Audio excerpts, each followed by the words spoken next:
Hey guys. Hi. Hi. Okay, let's try this. This might work.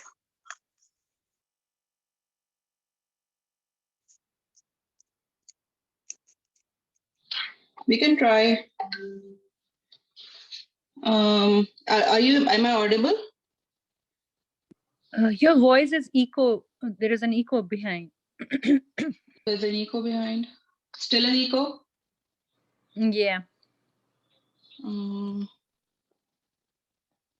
Let me check. Still an echo?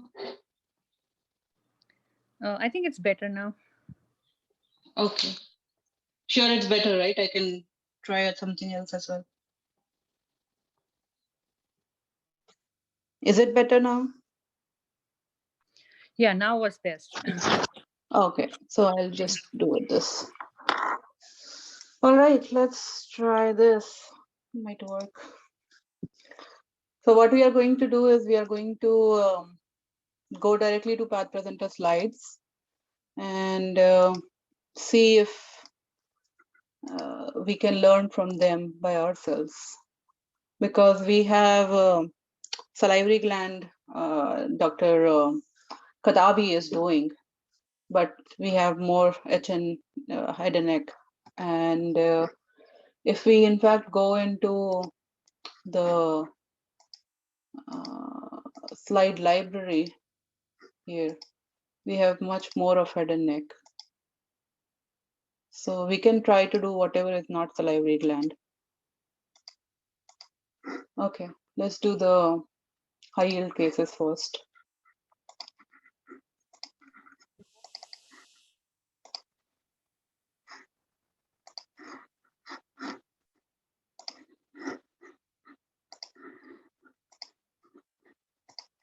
So salivary we are going to skip.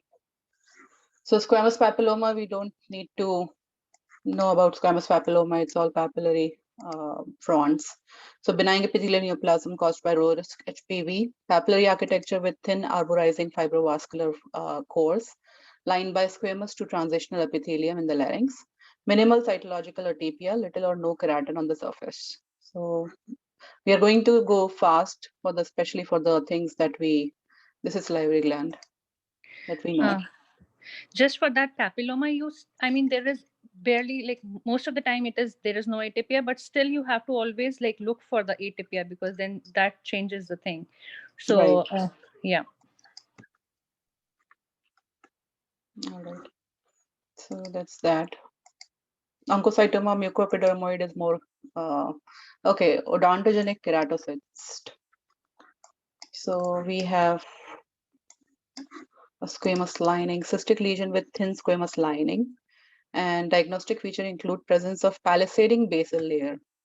So palisading basal layer and corrugated or ruffled layer of parakeratin on the surface. So ruffled layer of parakeratin in the surface. Inflammation usually sparse, but may obscure the diagnostic histological features. Extensive sampling may be necessary for diagnosis. Accurate diagnosis is important as recurrence is common. So all we will see in odontogenic keratocyst is the squamous lined, and then we have these palisading of basal layer and corrugated or ruffled parakeratin on the surface. So, and then inflammation. So that's that. This is salivary gland. Mucosal melanoma, I mean, melanoma anywhere, it will look the same. This one is more of spindle cell. Let me know if the, what here, how do I increase the brightness? How do I increase the brightness? Okay, this is a new computer for me. Okay, that's fine. So yeah, we have more spindle cell. Melanins and pigment is more often present, and then pleomorphic spindled or epithelioid cells infiltrating in sheets or loose cohesive nets or cords. An in situ component in overlying mucosa may be observed. So melanoma, we don't need to. Laryngeal amyloidosis, so amyloidosis anywhere will look the same. So we have all of this pink amorphous material, Congo red positive, thioflavin T, immunofluorescence.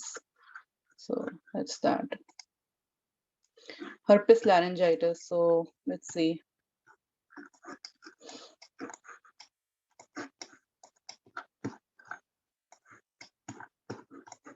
So we have these multi-nucleated and molding, margination of chromatin, all of these features that are present in here. So that's, and then with the inflammation and everything. So for herpes, it's like 3 M's that we have to keep in Yeah. mind: margination, molding, and then multinucleation. Right. So if we see that, it's herpes. Right. Yeah. So this is a good area for herpes here: margination, molding, and multinucleation. So viral cytopathic ulcerated squamous mucosa with viral cytopathic effects over here in squamous epithelium at the ulcer edge include multinucleation, margination, and molding, 3Ms. And then herpes is most of the time at the edge of the ulcer. That is also important. Like CMV is usually in the center of the ulcer, like ulcer bed, and herpes would be at the edge of the ulcer, like the biopsy. If it's from the edge, you will find it more often. Got you. Okay. Okay. Anything else anyone wants to add? I would say that let's be chatty and let's make it more effective. Whatever you know or whatever you have questions, just keep on asking. I mean, okay. Myopithelium is salivary. So HPV related oropharyngeal squamous cell carcinoma. And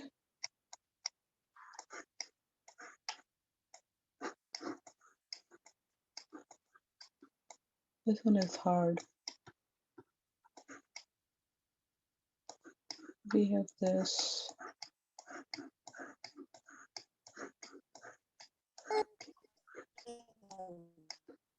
Here.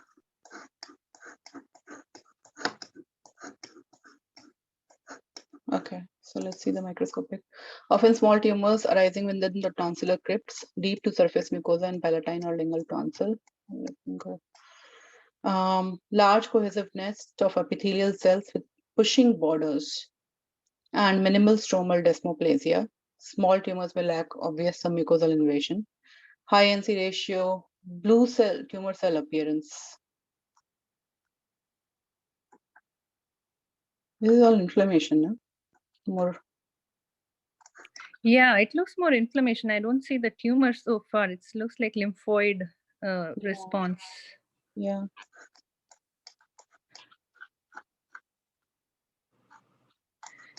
And with HPV, one important point is like you have to look for the oropharynx and not the oral cavity. Like we look for HPV and like we do typing and immunostain when its tumor is in the oropharynx. Yeah. So I wonder if they have not scanned the best slide in here, because this is more of inflammation and more follicular formation here. There were some nests that were going inside, but not really very conclusive of anything. Okay. Cell borders indistinct, nuclei oval to spindle, brisk mitotic activity necrosis may be present, area of squamous maturation and keratinization. Okay, let's skip this slide. Vericiform xanthoma. So with this vericiform epithelium, and then we'll find maybe the macrophages that are more.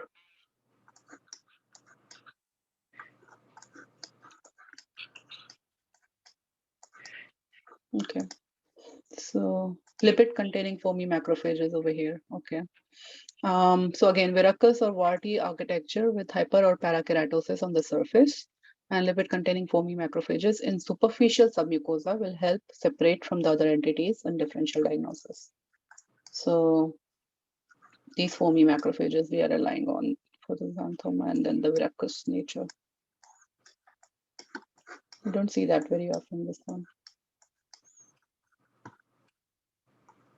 Here, there are more macrophages here.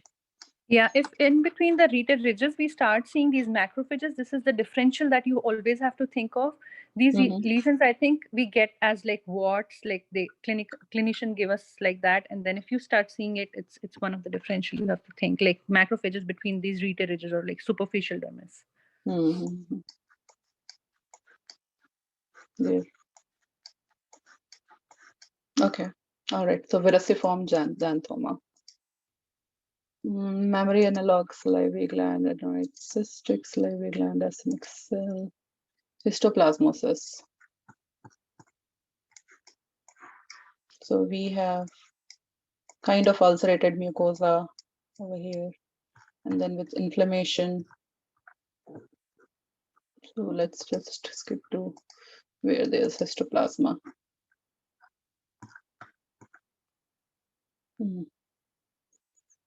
Not very clear picture. Small organisms surrounded by halo can be seen in cytoplasm of the histiocytes.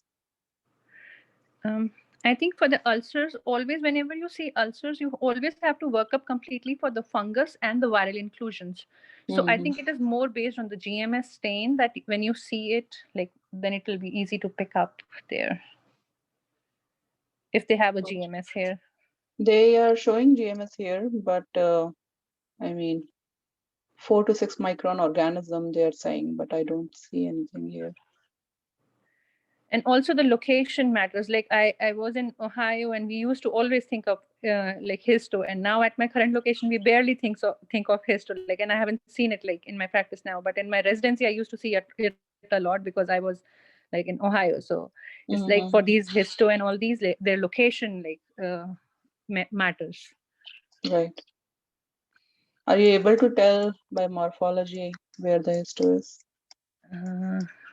Probably if I was scan a slide by myself, but I think I have always, most of the time I have picked up only on GMS stain. Like I always suspect them and then I do stains and I pick up on stains. Right. Do you think these over here, these? Can you magnify it? That's yeah, the one. Yeah. So yeah, within those macrophages, when you see like these kind of organisms, and the main differential is that the leishmania that you have to, like, I think they have kind of similar appearance, but then your GMS would help. Yeah, those one within the histiocytes. Yeah. Okay. And then they're saying that overlying pseudoepitheliomatous changes can be present. Maybe a little over here. But this is more of ulcerated and everything. Okay. Squamous cell carcinoma, keratinizing. So we have nice. We don't need to spend a lot of time in squamous cell carcinoma. By now we know what a squamous cell carcinoma looks like. But for the residents, always be sure that you are very thorough with your squamous cell carcinoma in your practice, like for the head and neck. 80% of the time, your cases would be squamous cell carcinomas. So you should be very clear, like when to call squamous cell carcinoma, when it is reactive, when it is pseudoepitheliomatous hyperplasia. So those kind of differential you should know. And this paradoxical maturation is a very good sign that it's a squamous cell carcinoma. That helps you many times. Right. So squamous cell carcinoma, most common upper digestive tract malignancy, cohesive cells of epithelial cells infiltrating with the desmoplastic stroma. That's a nice word. Tumor cells are polygonal with abundant eosinophilic. So this eosinophilic cytoplasm is important. Distinct cell borders. NC ratio are increased and mitotic activity and or necrosis may be present. Frank keratinization or keratin pearl. So we have nice keratin pearls. May or may not be present in the keratinizing type of squamous cell carcinoma, depending on the degree of differentiation. Keratinization is often absent in poorly differentiated squamous cell carcinoma. but these are considered to be of keratinizing type if the above described features are present. Okay. Normal larynx. So this is important. This is an interesting one. So we have these laryngeal muscles of the true cord, I think. So variceal section of the true cord and false vocal cord. So this is the false vocal cord. The true cord, yeah, that's the true cord, and is distinguished by presence of vocalis muscle deep to submucosa in the Rinke space. So that's all this muscle. False cord contains scattered mucocerosus gland, serous glands in the submucosa. So mucoserous glands in the submucosa. And true and false cord are separated by a fossa known as laryngeal ventricle. So we have a laryngeal ventricle in between the true and false cord. So that's our normal larynx. So we have a true cord with all the vocalis muscle deep to submucosa, and that's the Rinke space. And then we have the false cord with all the glands, seromucous glands. And then we have a fossa known as laryngeal ventricle. So that's your normal larynx. Do we have anything else? No, microscopic. Rhabdomyoma. So that's a nice one. Okay, so we have nice muscle formation. So large polygonal cells with abundant eosinophilic cytoplasm. Some have clear cytoplasm. Cross striations. So let's see the cross striations here. Can be seen in the skeletal muscle differentiation. Nuclei are small and uniform and peripherally located. So small, uniform, peripherally located nuclei. And then nice cross striations. That's your rhabdomyoma, adult type. Granular cell tumor, we saw quite many granular cell tumor by now. So infiltrative histiocytoid cells with abundant eosinophilic granular cytoplasm. And then nuclei are small and uniform. And pseudoepitheliomatous hyperplasia in the dark. So we have pseudoepitheliomatous hyperplasia along with the granular cytoplasm and eosinophilic histiocytoid cells. Overlying squamous mucosa can be mistaken for squamous cell carcinoma, but it's really just a pseudoepitheliomatous hyperplasia. This is a very important point. Like it is associated with that pseudoepitheliomatous hyperplasia. So always when you see it, always think I have to rule out like this granular cell tumor. It is a very common tumor that you would like miss if you don't think of it. S100 helps and CD68 also helps for it. Yeah. I haven't seen a malignant one yet, but I have seen like these benign ones. I have seen it on the tongue is a common site for it. So these are common tumors. Like, so this is something one should be thorough with. Right. So we have nice granular cytoplasm, eosinophilic. And then again, the cytoplasmic granules will be PSD positive, CD68 and S100. Negative for Milane, cytokeratins, and HMB45. Okay. Differential diagnosis. Squamous cell carcinoma. So that pseudoepitheliomatous hyperplasia versus that typical squamous cell carcinoma, the pink eosinophilic appearance with the keratin pearls. They're nice. Okay. Anyone wants to add anything? Just keep on talking. I would like, it's not something, let's keep it interactive more. I mean, Shweta is of course talking, but features, nothing. Okay. So with the pseudoepitheliomatous hyperplasia, like it's just resident level. I'm talking like you have to see like they are like finger-like pointy projections downward, but you will always see there is a basal layer there. So in a squamous cell carcinoma, you would see that basal layer is gone and then it's replaced by that pink epithelium. That is called paradoxical. Instead of being blue, it has become pink. So that is the difference like between like pseudoepitheliomatous and then squamous cell that you have to look for. And you should know it like by your slide, you have to make up an image in your brain.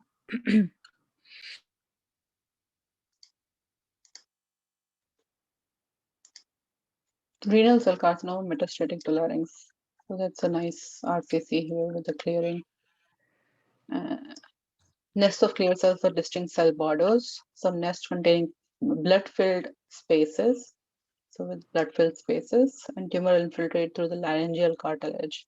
So renal cell carcinoma basically can happen anywhere. It is the most metastasizing tumor. So And you infiltrates. will sorry, with the renal cell you can see like sometimes it's older term was it could be a vanishing tumor, like you can see that the primary has been is lost, primary site is gone, and it's only now what we have is only the metastatic tumor is present.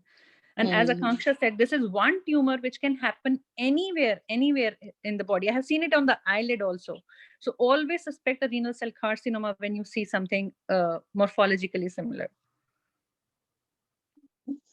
Very nice slide. Very nice.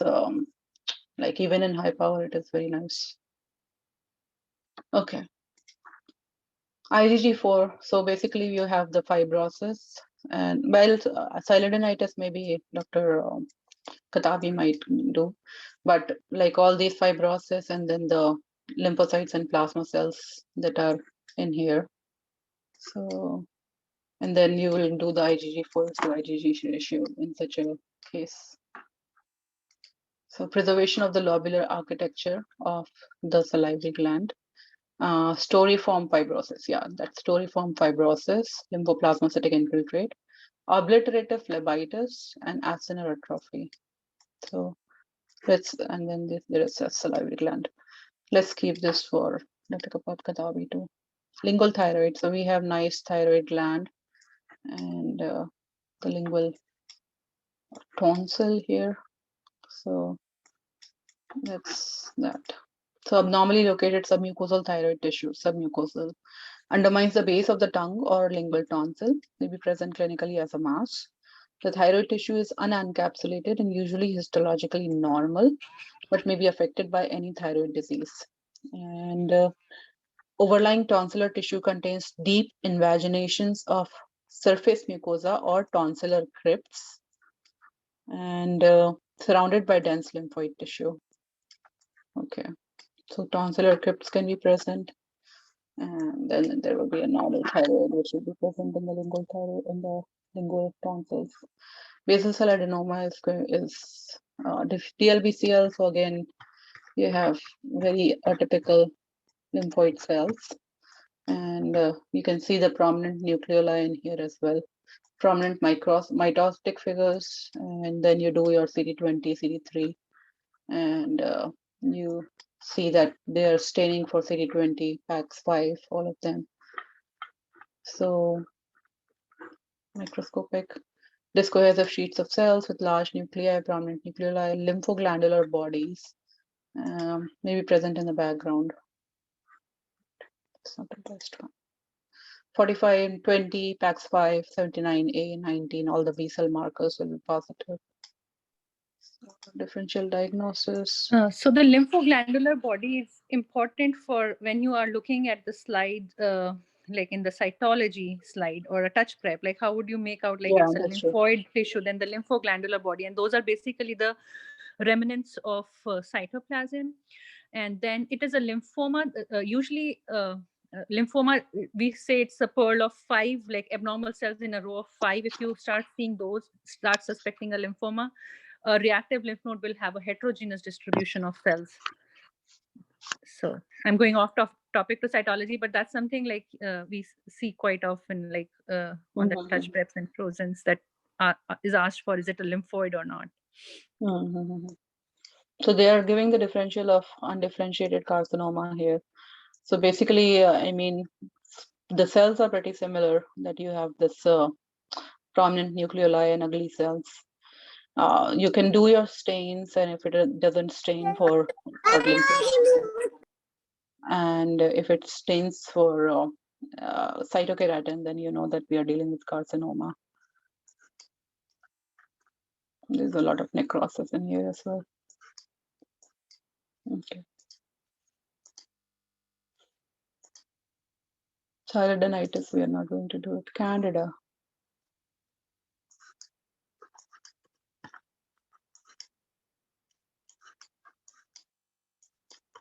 So we have nice fungal hyphae in here.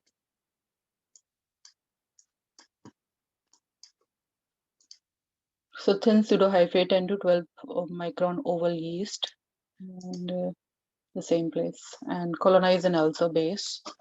Organisms may also be present in superficial squamous epithelium, usually accompanied by infiltrate of neutrophils. So yeah, neutrophils are typical clue for your candida. That's something that you should also remember in the esophagus too. Those are your clue for candida. Okay. Small cell carcinoma. So small cell carcinoma can also happen, and we have these nice kind of neuroendocrine organoid pattern. In fact, here it is more diffuse. This one is a high-grade neuroendocrine composed of nests, shields, trabeculae, so basically organoid, with hyperchromatic nuclei, scant cytoplasm, and molding. So let's see if we can find a nice, here maybe a little bit molding here, here. So nuclear molding and crush artifact, rosette formation can be seen. Crush artifact. So yeah, this artifact very often seen in the small cell, and may occur along with squamous cell carcinoma, mixed tumor, but is not a variant of squamous cell carcinoma. Mitotic activity brisk, more than 10 per 10 high power field. So that's high grade neuroendocrine carcinoma, that's why. And the necrosis and or apoptotic debris is present in the background. So more of apoptotic debris will be present. And then HPV positivity is common in oropharyngeal squamous cell carcinoma, small cell carcinoma, but is not associated with favorable prognosis in the tumor type. So HPV can be present in the small cell oropharyngeal. I want to add one point. You always have to rule out a Merkel cell carcinoma. In this case, you have to do CK20 and TTF1 stain. Sometime viral stain can also be done, but there are like a small percentage of Merkel cell carcinoma which is virus negative. So you have to keep that in polyoma virus negative. So you have to keep that in mind. So if you have a small cell carcinoma in the oropharynx and you do not have like lung, small cell, or any other site of primary, you have to think of Merkel cell carcinoma. Right. So perinuclear dot-like cytokeratins, again perinuclear dot-like synaptophysin, and perinuclear dot-like chromogranin, CD56 cytoplasmic, and CD20 can be present in subset, often perinuclear dot-like, CK20, and then TTF1 in subset. And TTF1 positivity in small cell carcinoma is not specific to lungs. That's something you should always remember. It can be present without like lung cancer as well. And plus if it is present anywhere else, and if you're trying to rule out if there is a small cell carcinoma of lung, then TTFS1 is not going to help you.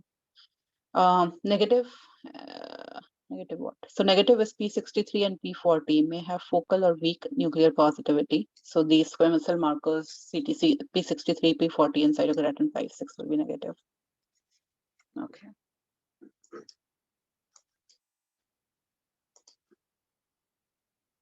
Contact ulcer.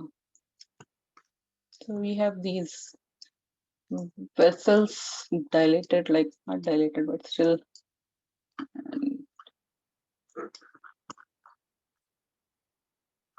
Okay, let's see what they're saying. Posterior glottis, non-specific polypoid ulcerated granulation tissue. Numerous capillary blood vessels radiate outward from the center. So that's all these blood vessels radiating. Posterior glottis. And here, radiating blood vessels. Inflammatory infiltrate is common as well. That's your contact also. Posterior glottis.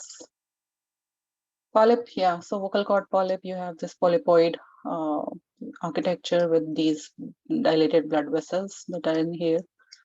And stromal alteration in submucosa of true vocal cord, that's the Rinke space, associated with vocal abuse. So this is more often the Singer's nodule that they call vocal cord polyp. Affects anterior vocal cord, often bilateral. So polypoid mucosa. With various types of stromal change in the submucosa, basically myxoid, vascular with dilated vascular spaces, and then fibrinoid or fibrous can be there. And then various patterns may be seen in combination. Reactive squamous atopia in the overlying surface mucosa is common. So there is more of reactive atopia in the overlying squamous as well. That's your Singer's nodule with all of these dilated blood vessels, and then changes. So basically, myxoid can be fibrous, can be fibrinous. So all of these changes can be present in the center. Blastomycosis. Okay, let's see. You have these multinucleated cells, like more of granuloma formation too. And then you'll see the blastomyces. Do they have the GMS stain? So more of granulomatous inflammation, those multinucleated giant cells. And then yeast cells, 8 to 10, 20 microns present in the granulomas. So these over here. And GMS stain highlights the thick-walled yeast, broad-based budding. So they are very hard to see on the H&E. Of course, you'll see the granulomatous inflammation, and then you'll do your bug stains. And that will show you. So we have the GMS. That's nice, broad-based budding of blastomyces that is present. B for B, broad-based budding. Yes, that one as well, broad-based budding.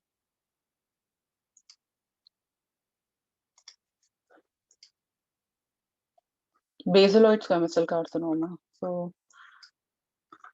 that's more of, sometimes that happens. It's so basaloid sometimes that it becomes hard to differentiate between basal cell carcinoma and squamous cell carcinoma. But then you have, sometimes it is also called as basal squamous.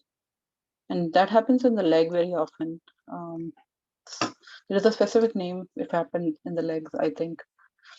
So basaloid proliferation of solid or lobular groups of cells with scant cytoplasm, round to oval hyperchromatic nuclei. Okay. Tumor nest may mold, so jigsaw puzzle-like pattern. So we can see a nice jigsaw puzzle-like pattern, basaloid variant. And then small cystic spaces may contain mucoid material. And then mitotic activity will be brisk, necrosis, stromal hyalinosis. All of these are features of basaloid variant of squamous cell carcinoma. Abrupt squamous cell differentiation or associated conventional squamous cell carcinoma. So that is most important. So there will be the areas which look like basal cell more, and then the areas that look like squamous cell. So that squamous cell component with abrupt squamous cell component is another feature. Aggressive variant of squamous cell carcinoma, unless HPV related and oropharyngeal, the latter is associated with favorable prognosis. Okay, so that's your typical organoid pattern nest and jigsaw puzzle like over here. So that's typical for basaloid type of squamous cell carcinoma. You have anything to add, Shruti? No, but I was just wondering, would BER-EP4 help, because that's positive in basal cell, and CEA? No, I don't think it will help. Let's see. What EP4? Yeah, they haven't mentioned that. So positive for CK56, cytokeratin, P63, P40. So all of the squamous cell carcinoma markers will be positive. Yeah, I think so. Those are basal markers. So P63 and P40 favors like basaloid squamous cell, and BER-EP4 CEA I think favors basal cell more. But but it's synapto and chromopositive. I didn't know that. That's new.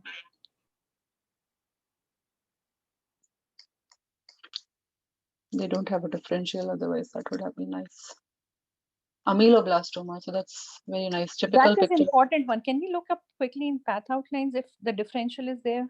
Since you will see it often. I mean, it's something that comes in the practice. Only if time allows. No, of course, yeah. We have it's all our time. We can use whatever we want to do.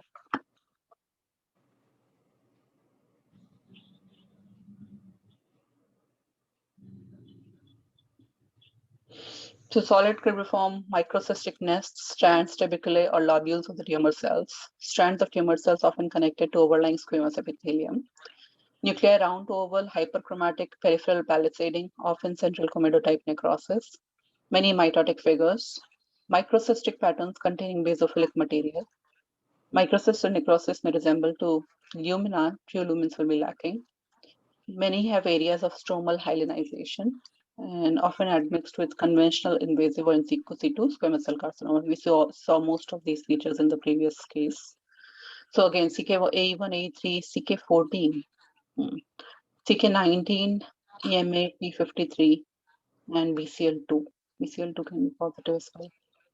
Your endocrine markers will be negative, so that's your typical basaloid squamous cell carcinoma. So they said that neuroendocrine markers, Yeah, I was thinking the same. but they are negative. And then where is it? Here. So smooth muscle actin and S100 will be rarely weakly positive, and they don't have the differential of basal cell here, which is Okay. weird. They should have had. Let's see.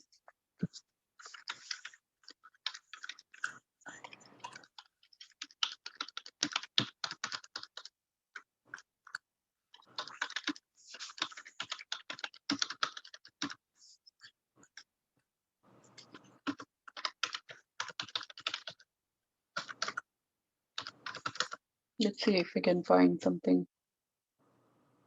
Limited enhanced chemical pattern. So they evaluated, but okay, let's see the results of the conclude that EMA support. Okay. All right. So I was reading over here.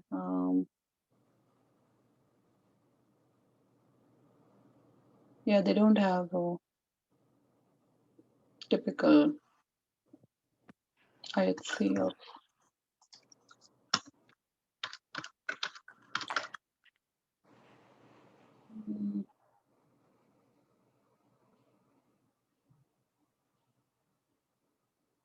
Let me see. There is someone in my Shweta. I'll allow you to. Are you in laptop?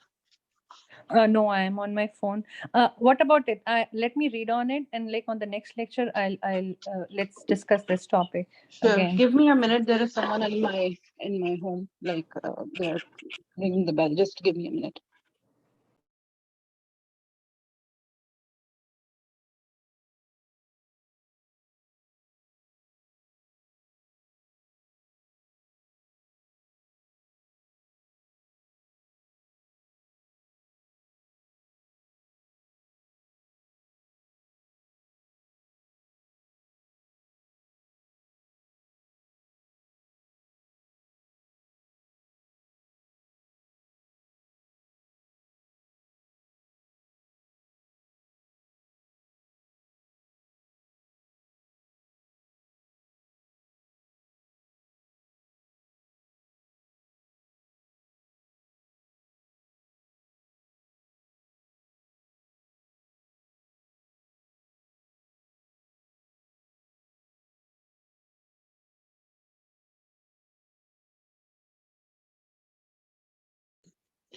Okay, I'm back. So there is they are saying use of per EP4. Let's see what they are saying here.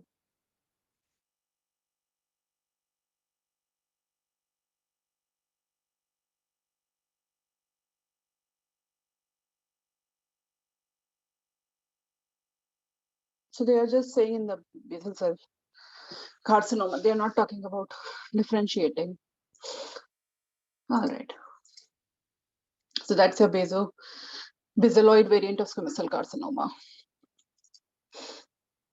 Yeah, ameloblastoma, this particular picture, remember that.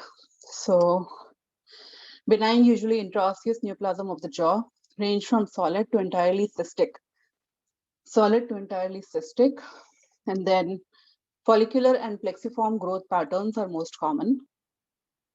And columnar to cuboidal peripheral cells show reverse polarity and palisading around the central loose stellate angular cells. So that typical, this ameloblastoma is typical that basaloid kind of morphology in here. and reverse polarity palisading, and centrally located loose angulated cells, stellate cells. And can be acanthomatous, granular, basaloid, and desmoplastic. That's no prognostic difference. And BRAF V600E mutations are common. So that's your typical ameloblastoma, cystic spaces, all of these. Do you have anything to add, Shweta? No. It's like morphology is typical. You most of the time it's easy to catch.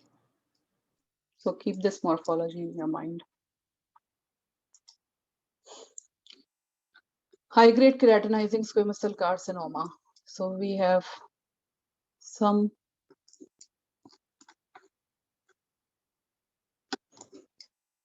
like over here, that pink.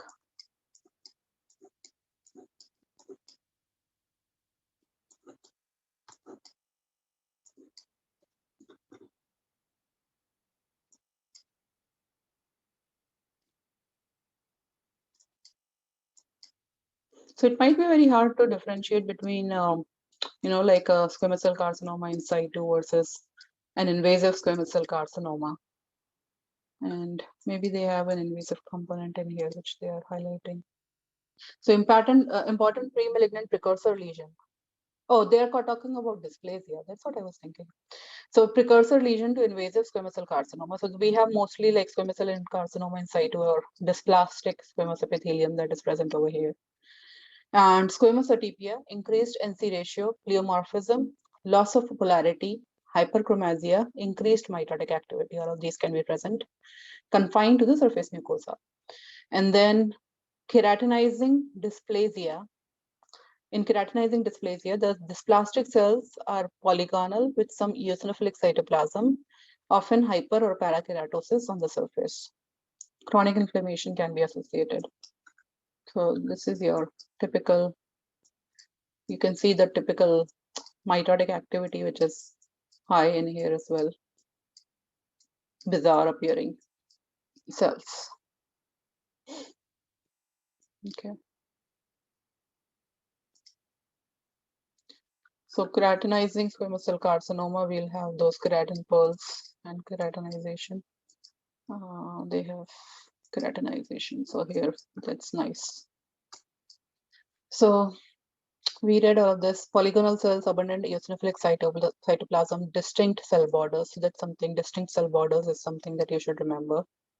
And then NC ratio increased and mitotic activity under necrosis may be present. Frank keratinization or keratin pearl formation may or may not be present in the keratinizing squamous cell carcinoma on the degree of differentiation. And keratinization is often absent in the poorly differentiated squamous cell carcinoma. So we're at this point, but they are still considered to be of keratinizing type if the above described features are present. That's your bread and butter of head and neck, squamous cell carcinoma. We used to have tumor boards on squamous cell carcinoma, like on head and neck, and like I would say 8 out of or 9 out of 10 cases were squamous cell carcinoma. So again, here we have verrucous carcinoma, so more of the pushing kind of features. So deceptively bland histology. So that's your verrucous carcinoma, deceptively bland histology without significant cytological atypia, despite locally aggressive behavior. Then you will have hyperplastic squamous mucosa with hyperkeratotic, verrucous, or warty surface. So we'll have that warty kind of appearance. And then these broad pushing, so these broad pushing nests of squamous epithelium extending into the submucosa below the level of surrounding normal mucosa. NC ratio are low. Tumor cells have abundant glossy cytoplasm. So glossy cytoplasm. Chronic inflammation is prominent, common around the tumor front, and concurrent conventional squamous cell carcinoma. Keratinizing is, so you can have a conventional squamous cell carcinoma concurrently. So that's nice. That pushing kind of borders are very important, sometimes very hard to distinguish. Like this one is nice, but sometimes these kind of pushing borders and calling them Verrucous carcinoma can be a hard call, especially in the frozen sections. That becomes really hard. You have anything to add, Shweta? No, just like the pushing broad borders, that is what you are looking for. Spindle cell carcinoma, sarcomatoid carcinoma. So that's important, like sarcomatoid squamous cell carcinoma, you'll see more of sarcomatoid features, but when you do the cytokeratins, they are positive. So that's something that you should always remember in head and neck. If you see a sarcomatoid morphology, rather than thinking of sarcoma, think of sarcomatoid squamous cell carcinoma more often. So spindle cell carcinoma is considered variant of squamous cell carcinoma that undergo differentiation towards the mesenchymal phenotype. Cellular composed of pleomorphic spindle cells with mitotic activity. Foci of osteoblastic differentiation can be seen as well, or chondroblastic differentiation may be present. And conventional squamous cell carcinoma or overlying surface dysplasia is often present. When a conventional squamous cell carcinoma component is absent, IHC will be needed to confirm the diagnosis. And then mucosal malignant spindle cell neoplasms are usually spindle cell carcinomas. So your CKs, P63, P40, all of these will be negative, will be positive, and then the melanin markers, so spindle cell melanoma is on your differential. All these melanin markers will be negative. And if you do all the spindle markers, they will be negative too. You do cytokeratin, it comes out to be positive. So that's your typical.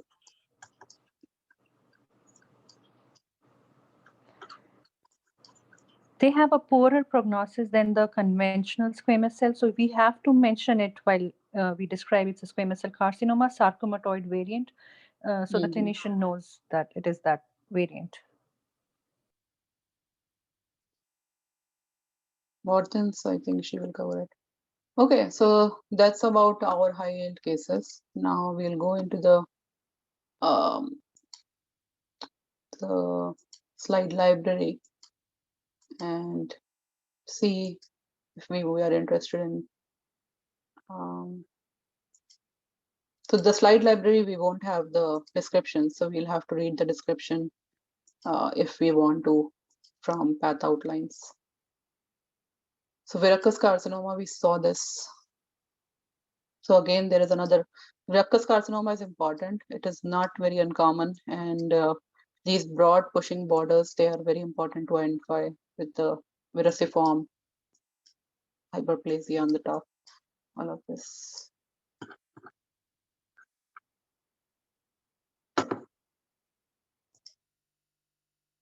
So they have more of thyroid as well.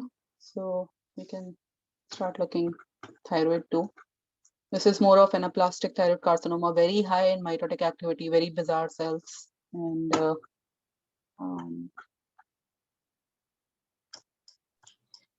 this will be like very, very fast growing.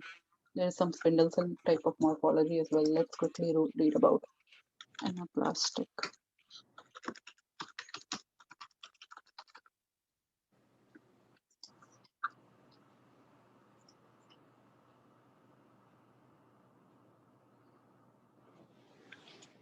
So common features include widely invasive growth, extensive tumor necrosis, marked tumor nuclear pleomorphism, high mitotic activity. 3 patterns. So there can be sarcomatoid patterns. They are most common. They are about 50%, where you will see malignant spindle cells resembling high-grade pleomorphic sarcoma. And then there are giant cell pattern.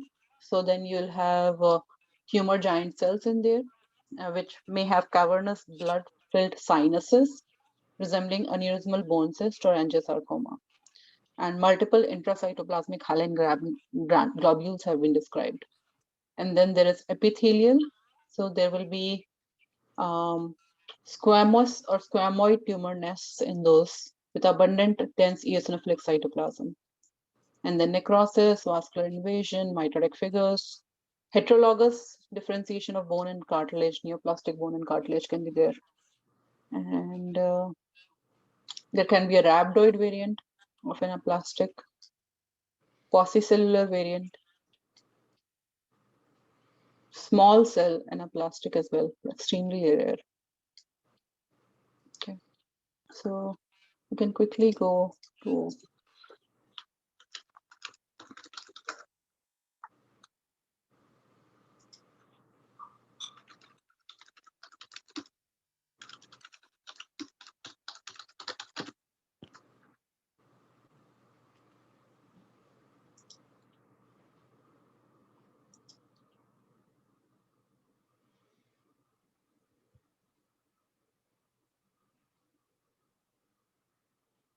so they don't have anaplastic thyroid.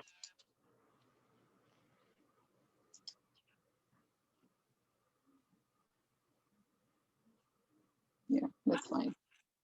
All right. Just So in anaplastic, we have to remember that IHC is very important. TTF1 positivity helps in it to differentiate from other tumors like poorly differentiated. So IHC is a big help. and this And one is then more I of had spindle a thyroid. yeah, and I Go had ahead. a case. I remember my first case of thyroidectomy when I started. It was an oncocytoma with a bizarre nuclei, and most of the nuclei were bizarre. And on frozen section, it was called poorly differentiated carcinoma. So just to keep in mind, like oncocytic tumors can look really bizarre, and they can make you feel like it could be like anaplastic or poorly differentiated tumor, but always keep them in mind.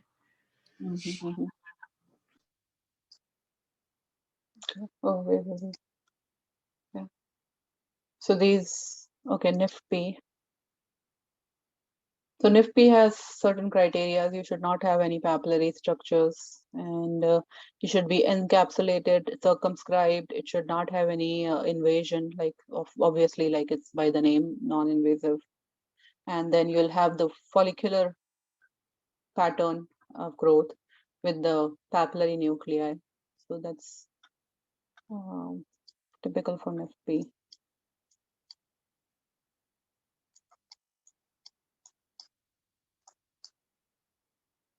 So we can quickly read NIFP in the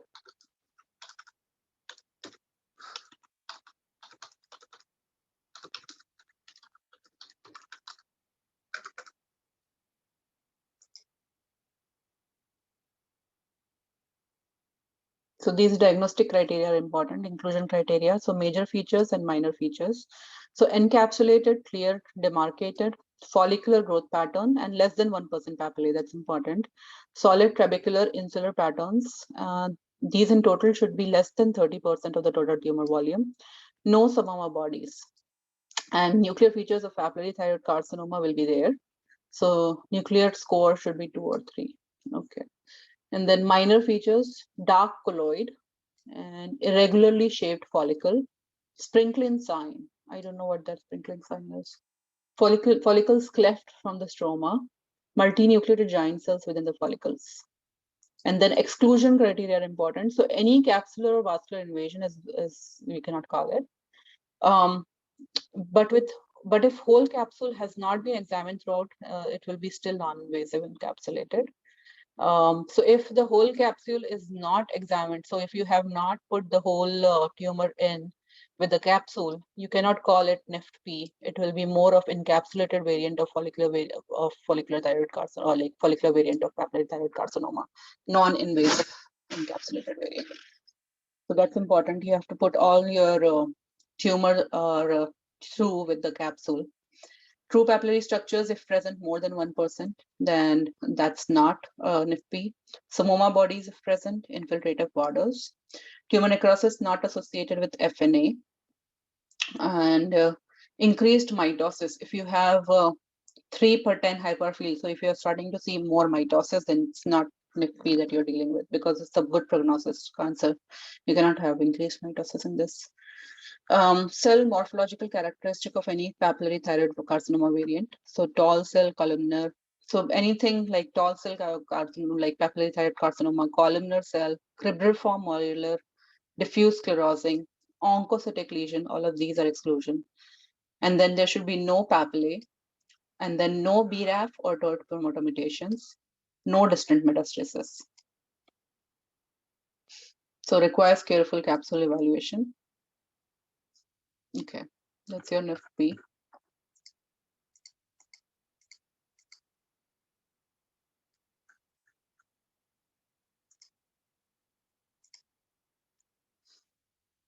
So pleomorphic adenoma and polymorphous low grade, we are not going to do all of these. Adenoid cystic basal cell.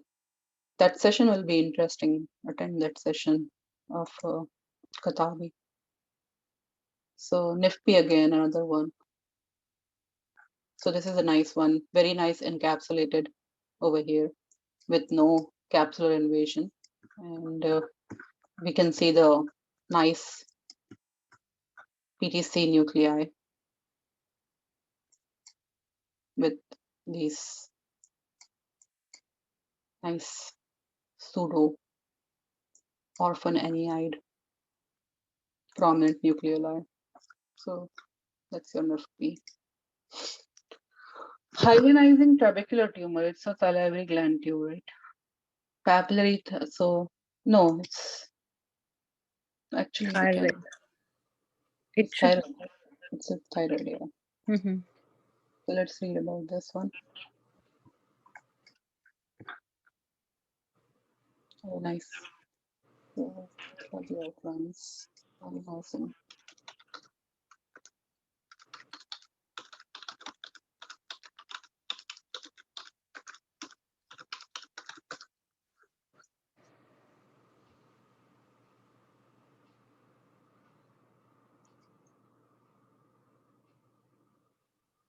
Okay, so microscopic trabecular pattern. Trabecular may be straight or curved, giving organoid pattern. So nice trabeculated organoid kind of morphology. And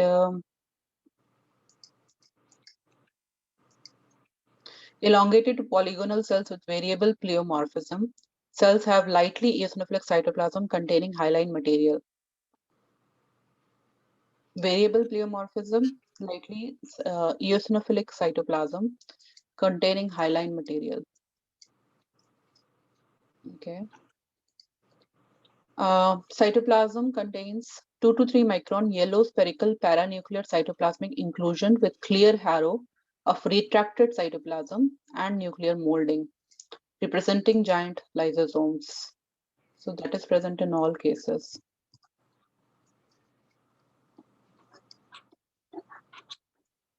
I don't know how to. Paranuclear cytoplasmic inclusion with clear halo. So this kind of clear halo, that's what they are talking about. This kind of clear halo. Does anyone have any experience with this hyalinizing trabecular? What clear halo they are talking about?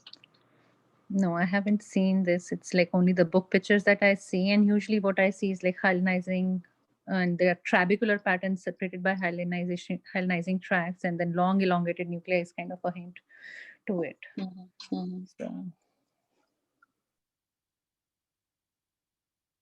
So there is some like halos, but like these halos, I think that's what they are talking about, the halos. Let's see if they have any picture of halo. No. All right, so we can go ahead. Nuclear grooves, nuclear inclusions are common. So nuclear grooving over here, this one is nice groove. These are nice over here, nice grooving. So nuclear grooving can be seen. Hyaline material in the extracellular spaces. So extracellular spaces, there can be hyaline material like these kind of. yeah, most likely. Some more bodies can be seen. So if we have some more bodies in this thing, it's not necessary feature. And then no vascular or capsular invasion should be present. So that's your hyalinizing trabecular tumor of the thyroid. I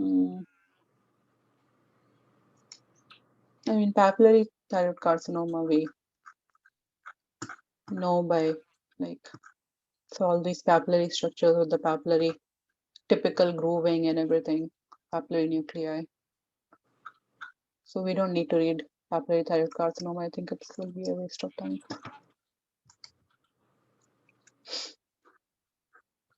Okay, papillary thyroid microcarcinoma.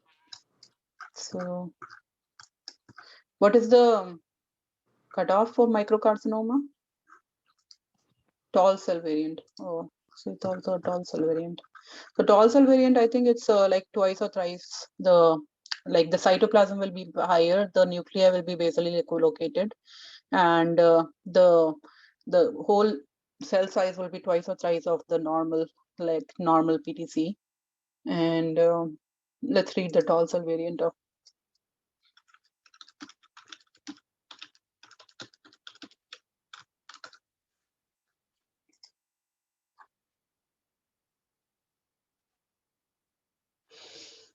So usually encapsulated or infiltrative.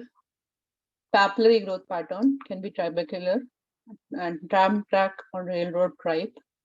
So this is important. Well-formed, long papillae, single layer of tall columnar that is 2 to 3 times height than their width. That's the typical definition of tall cell. Depending on the plane of sectioning, cells may appear wider rather than tall. Well-developed, easily identifiable nuclear features of PTC, enlarged nuclei with numerous grooves and cell inclusions, sharp delineated cell borders with intensely eosinophilic and finely granular cytoplasm. Tall cell features may be frequently seen in the extrathyroidal invasion of PTC. So that's not your tall cell. There is certain percent of cells that should have tall cell features to call it tall cell type. I don't know that percentage as of top of my head, but that's there is in some books. Some of our bodies are not common. There should be not nuclear stratification, so those will be tall cells which are higher, like 2 to 3 times height than their width. And squamoid morules should not be there, and may exhibit prominent vascular invasion, and mitotic activity can be prominent. Often found as well-differentiated component within the anaplastic carcinomas and poorly differentiated thyroid carcinomas. Okay. And then thyroid PTC microcarcinoma, right? What was that? Microcarcinoma. Have you seen a PTC microcarcinoma?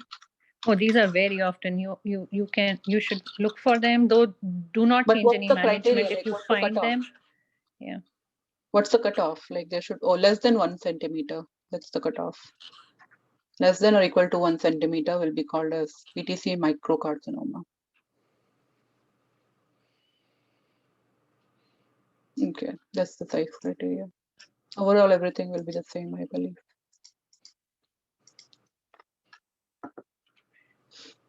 So medullary carcinoma. So all of this prominent lymphoid infiltrate with this undifferentiated kind of morphology. That's your typical medullary. More of a plasmacytoid kind of cells, I Yeah, think. plasmacytoid. Yeah. So let's read about medullary thyroid carcinoma.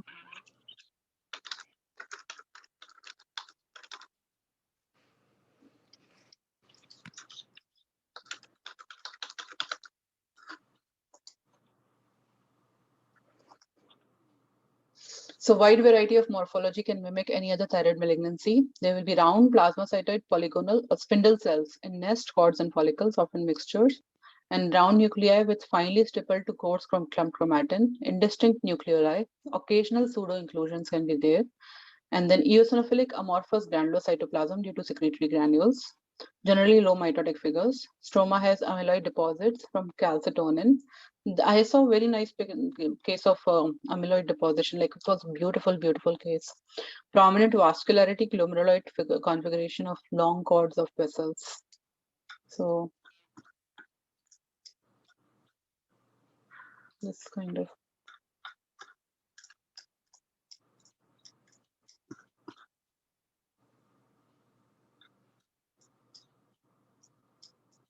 Okay.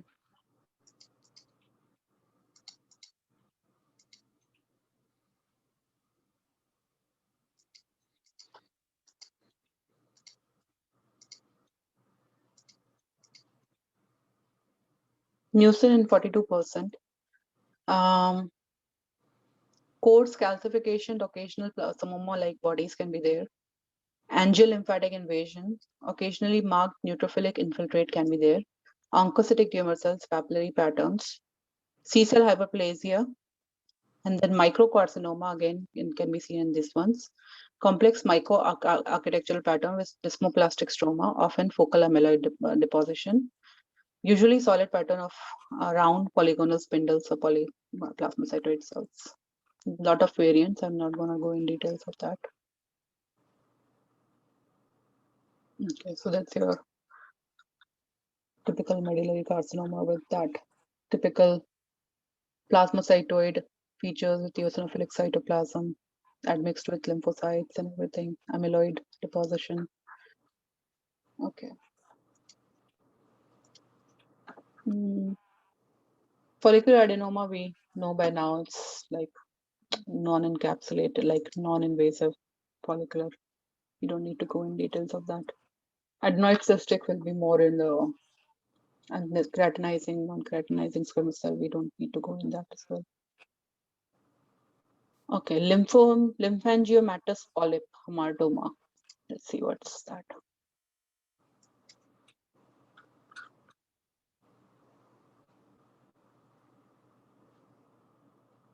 So you have these more lymphatic, looks like lymphangiomatic. What was the name? Hamartoma.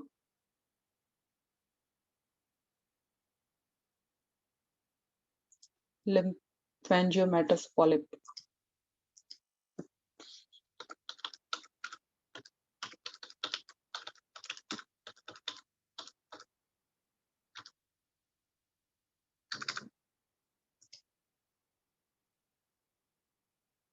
Tonsillar. Do we have liver pathology? Let's see. Polyp with lymph channels, that's all that it has. Okay, so that we can see. Lymphangiomatous polyp. Okay.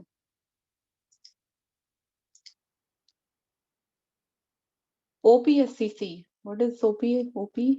Oropharyngeal. Okay, SCC. P16 positive. Yeah. Moderate dysplasia. Let's see that. So we have this kind of CIN2 kind of morphology with kind of half of the surface epithelium dysplastic and not the complete. That's kind of moderate dysplasia over here, especially.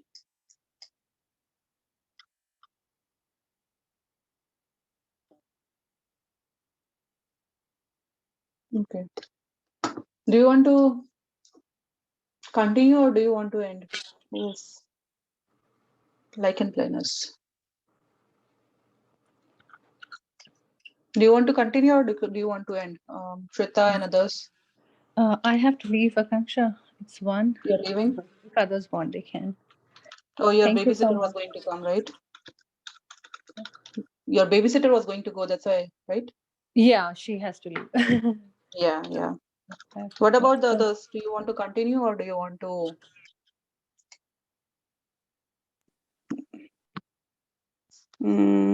Lakshmi, Saida, Sayista.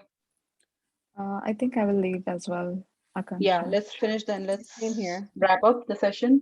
So tomorrow, like we'll start from lichen planus and we'll continue reading like pathology outlines. What do you think this is an effective way to learn or not? I think it's good. better. Yeah. Okay.